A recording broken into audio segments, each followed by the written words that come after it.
ვითხარით ცხადი არ ვიცი აქ თუ ნახეთ ხომ არ გაცვალეთ აზრები თინა ბუკუჩავამ და თქვენ კადრს მიღმა ყოველთვის საინტერესოა იყო ასეთი მაყურებელი რომ ხედავს რაღაც საინტერესო გადალაპარაკება იყო არაფერი, იმიტომ რომ არ ქონია გადალაპარაკების შესაძლებლობა. კეთილი, სწორ დროს სწორი სოლიდარობა არის აუცილებელია და ამას პირველ რიგში გახარიას ვეუბნებიო, ამბობდა თინა ბუკუჩავა, რომელსაც ჩვენ ველაპარაკებოდით, ოცნების სრულზე აკრძალოს ნაციონალური მოძრაობა. მიეცით საბაბი ამ განცხადებას? ხო, არ ვიცი რა სოლიდარობის დეფიციტია საუბარი. საერთოდ ნაციონალურ მოძრაობასთან დაკავშირებული ოცნების განზრახვები, ყოველ შემთხვევაში საჯაროდ დეკლარირებული, თავის შინაარსობრივი თვალსაზრისითაც კომიკურია, იმიტომ რომ ნახევარი წინა ნაციონალური მოძრაობის რეჟიმის წარმომადგენლები დღეს ქართულ ოცნებას წარმოადგენენ და თავის თავს როგორ გაასამართლებენ ამ კომისიის ფარგლებში, ესეც საინტერესო იქნება. ჩვენ ამაზე ბევრჯერ გვისაუბრია, ბევრჯერ გვითქვამს, რომ მაგალითად მიქანაძეს გამოკითხავენ თუ არა ამ კომისიაზე, რომელიც იყო ცნობილი ერთ-ერთი მძიმე მოვლენის 2006 წლის თუ არ ვცდები ციხის ბუნტის დროს იუსტიციის მინისტრის მოადგილე და მან თავის გასამართლებლად ცოტა ხნის წინ ბრძანა რომ თურმე ის იმ ეპიზოდის დროს არ ვიცი მე მგონი შვებულებაში იმყოფებოდა.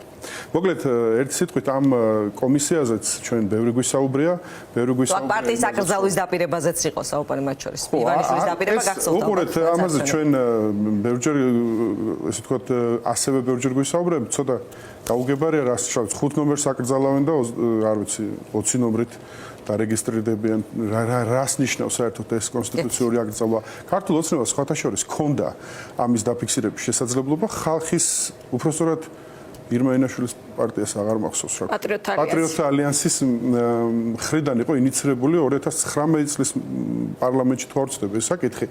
მაშინ სხვათა შორის აი ზუსტად ერთ-ერთი ამ ვორდინგით იყო ინიცირებული ეს საკითხი და მაშინ სხვათა შორის დემონსტრაციულად გავიდნენ ქართული ოცნების პარლამენტის წარმომადგენლები სასესიო დარბაზიდან და ეხა შეუძლებელია ხო ამის უკან რაიმე რეალური იდგეს, როცა მათ აქვს საერთო ბიზნეს ინტერესები, მათ აქვს არაერთხელ გამოვლენია რომ გადაიფაროს სხვა პრობლემები და რეალური განზრახვა მართლა პარტიის აკრძალვის არის რეალური ესე ვთქვათ რაღაცა ამ ესე ვთქვათ ხილებისთვის და გამოძიებისთვის 10 წელზე მეტი ქონდათ მათ და რა ვიცი დაველოდოთ აგერ თავის შემადგენლობის წარმომადგენლებს რომლებიც წინა რეჟიმს წარმოადგენენ თუ დავინახავთ იმ გამოძიების თუ არ ვიცი საგამოძიებო კომისიის ორ ვაკანტურ ადგილს გიტოვებენ თქვენს კარგად შეინახონ ხო, ესეც დემონსტრაციულად ორი ადგილი გახარიას გუნდისთვის, ასე იყო ნათქვამი თქვენი პარლამენტში მანდატების არსებობის გამო.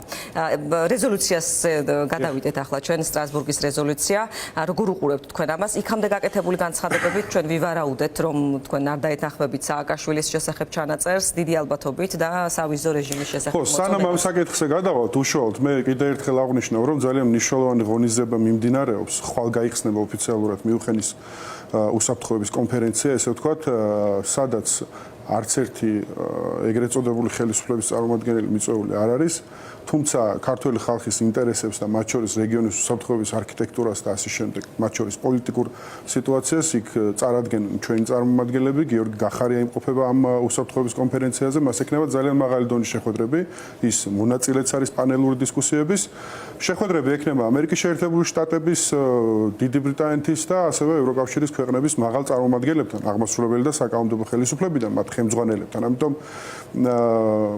ჩვენი მოქალაქეების ვთქვათ ყველა საკითხს და განსაკუთრებით პოლიტპატიმრების საკითხს, განსაკუთრებით პოლიტიკური კრიზისის განმუხტვის საკითხზე თავიდან ბოლომდე ის ყველა მის ასე ვთქვათ შეხვედრაში გააჟღერებს და ჩვენ მოქალაქეების ინტერესებს იქიდან დაიცავს. რაც შეეხება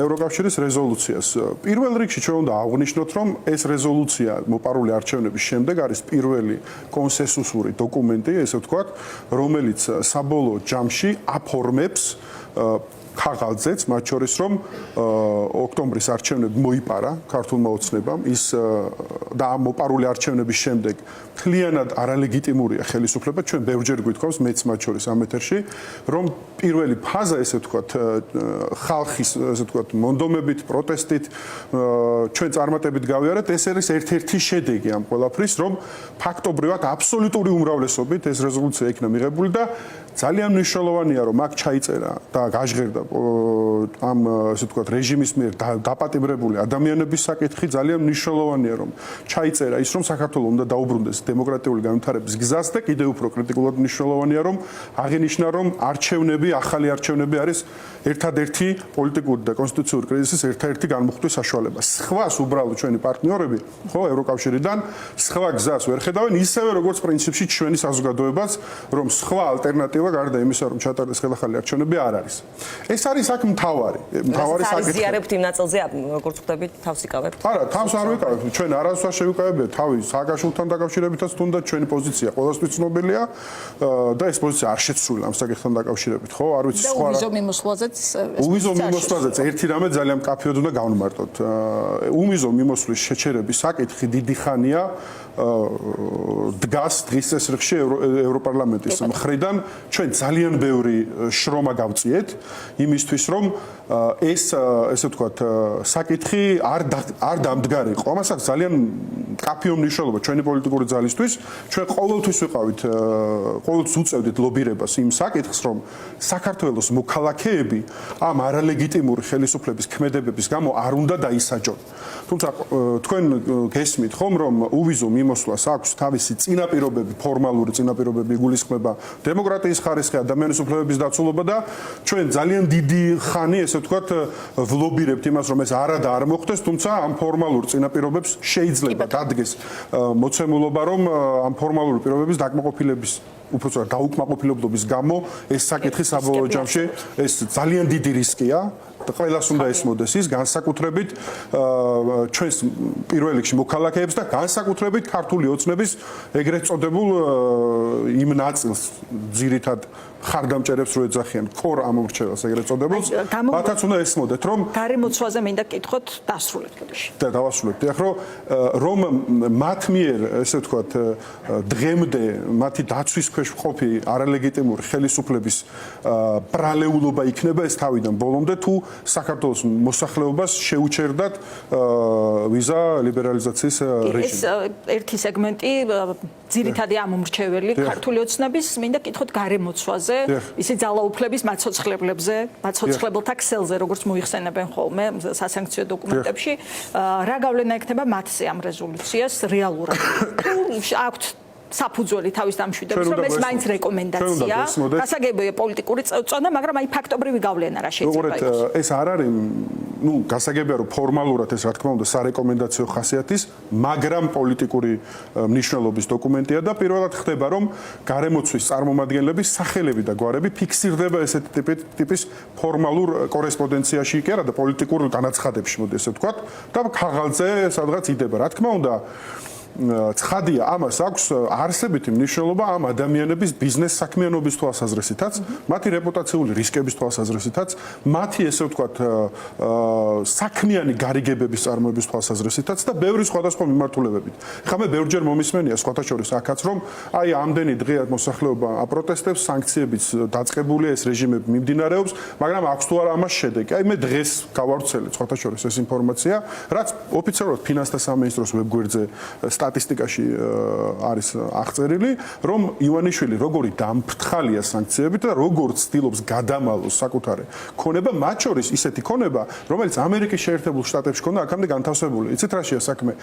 დღეს ხო გვახვევენ პროპაგანდას თავს, რომ ივანიშვილი დალაგდა ბჭყალებში ტრამპთან და ყველაფერი კარგად იქნება და სინამდვილეში ეს ადამიანი ამერიკის შეერთებულ შტატების ტერიტორიიდან მოარბენინებს თავის ხელოვნების ნიმუშებს. 500 მილიონი დოლარის ღირებულების ძვირადღირებული ნახატები შემოვიდა ერთ თვეში, გასულ თვეში, იანვარის თვეს გულისხმობ საქართველოში, ამერიკის შეერთებული შტატებიდან და ბრიტანეთიდან. რატო? ესე იგი ეს იმას ნიშნავს, რომ ამ ადამიანს პანიკური შიში აქვს სანქციებს, მათ შორის მისთვის დაცული ტერიტორია, ესე ვთქვათ, სადაც თავს უსაფრთხოდ იგრძნობს სანქციებისგან აღარ არსებობს, მით უმეტეს არც ამერიკის შეერთებული შტატები და ეს არის ტყუილი პროპაგანდა, რომელსაც გვახვევენ თავს, რომ თითქოს ტრამპის ადმინისტრაცია რაიმენაირად დაათბობს ურთიერთობებს ივანიშვილთან. ეს დადასტურდა კიდევაც ამას რომ თავი დავანებოთ. მაგალითად ჰელსინკის კომისიის ახალი თავმჯდომარის განცხადებით, რომელიც ზუსტად ესე ვთქვათ, შინაარსობრივად იდენტურად მოახერხებს თუ ანუ ვერ მოახერხებს ივანიშვილი თავისი კაპიტალის გადამალვას. რა ნაწილობრივ შეიძლება მან ეს დროს ახლა მას რა არის, რა ქონებას ფლობს, რა ფინანსურ რესურსებს, მილიარდებზე პანიკაში ჩავარდნენ. როდესაც ციფრებზე იყო საუბარი და როდესაც ბლუმბერგის მაგალითად მისი კაპიტალის შეფასება გამოვიდა და როდესაც ჩვენ ვთქვით რომ ადამიანი რომელიც 5 მილიარდით მოვიდა დღეს თითქმის 8 მილიარდ ქონებას ფლობს და თან ამბობს რომ თურმე 200 მილიონი აქვს დატოვებული მხოლოდ თურმე საქართველოში მომგებიანი ბიზნესი არა აქვს აბა ბიტკოინები რა ბიზნესი ან ჰეიდელბერგი რა ბიზნესი ან კიდე სხვა 70-მდე კომპანია რომელიც მხოლოდ 9 ოფშორულ კომპანიის საკუთრებაში იყო ხო ამიტომ მოდი დაუბრუნდეთ იმ საკითხს რა თქმა უნდა რაღაც ნაწილის გადამალვა მან შეიძლება მოახერხოს მაგრამ თქვენ ახლა წარმოიდგინეთ წლები ადამიანი მთელ სახელმწიფო რესურსს იყენებს რამოდენიმე ასეული მილიონი დავას გულისხმობ კრედიტ სვისთან რომელიც ესე ვთქვათ გადაგვაყოლა მთელი სახელმწიფო მისი ფულის თულას და ახლა წარმოიდგინეთ საუბარია არაერთ მილიარდზე რომელიც მან შეიძლება უბრალოდ ამ სანქციების შედეგად დაკარგოს რა თქმა უნდა ეს მისთვის არის უზარმაზარი პრობლემა და ამ უზარმაზარი პრობლემა და მისთვის ყველაზე მნიშვნელოვანი ეს ვთქვათ კაპიტალი და ფული არის ის რაზეც მას რის გამოც ასე ვთქვათ მას უკან დახევა მოუწევს და ამიტომ ვამბობ ჩვენ რომ ყველა ჩვენს ნაბიჯს მათ შორის ამოწყვეტ აქციებს მათ შორის ყველა საერთაშორისო პოლიტიკურ დოკუმენტს თუ პოლიტიკურ განაცხადს აქვს მნიშვნელობა და ეს ჩანს მის ისტორიულ ქმედებებში რამენაირად უსაფრთხოება უზრუნველყოს საკუთარი კაპიტალის მისი კომფორტის ზონა ვიწროვდება და ვიწროვდება საბოლოო ჯამში ის უბრალოდ ვერ მოახერხებს ვერანაირ ბიზნეს საქმიანობას, მით უმეტეს მისი გარემოცვის დასანქცირების შემთხვევაში. ერთი კითხვა მინდოდა ბიზნესმენების გარემოცვაზე, როდესაც საუბრობდით, საკმარისი სახელები და გვარები შეხვდათ?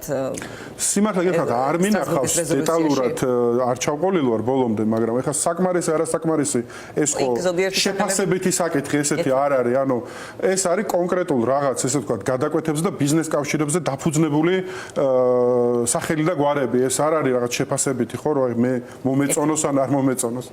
ერთი კითხვა მინდა დაგისვათ დღეს თემა არის კაბელების საქმე და ყოფილი მოსამართლე რომელმაც თქვა რომ მასზე ცდილობდნენ ზეწოლის მოხდენას, მოსყიდვას, მუქარას, დაშინებას ოჯახის წევრებით, ეს არის ყოფილი მოსამართლე ჯუღელი კაბელების საქმის დროს გახარი არც პრემიერ-მინისტრი ყოფილა და არც შინაგან საქმეთა მინისტრი, თუმცა აი რას ამბობს ეს საქმე კიდევ ერთხელ თქვენთვის.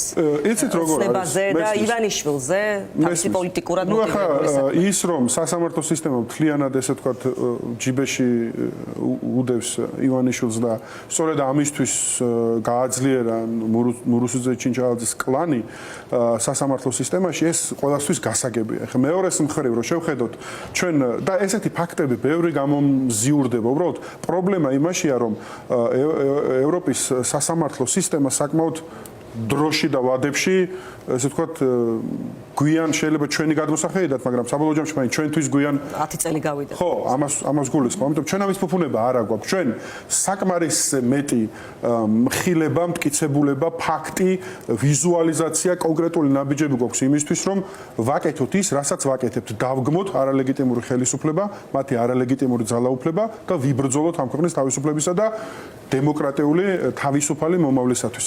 ამიტომ მე ხა დეტალები ამ საქმის ნამდვილად არ ვიცი, ვერ მოგატყუებ და ვერ შევალ სამართლებრივ დისკურსში, მაგრამ ფაქტია, რომ მსგავსი кейსები, რომელიც მამხილებელია სისტემის, კიდევ ბევრი იქნება. უბრალოდ ჩვენ ამ დალოდების, ესე ვთქვათ, დროის თვალსაზრისით ფუფუნება ნამდვილად არ გვაქვს.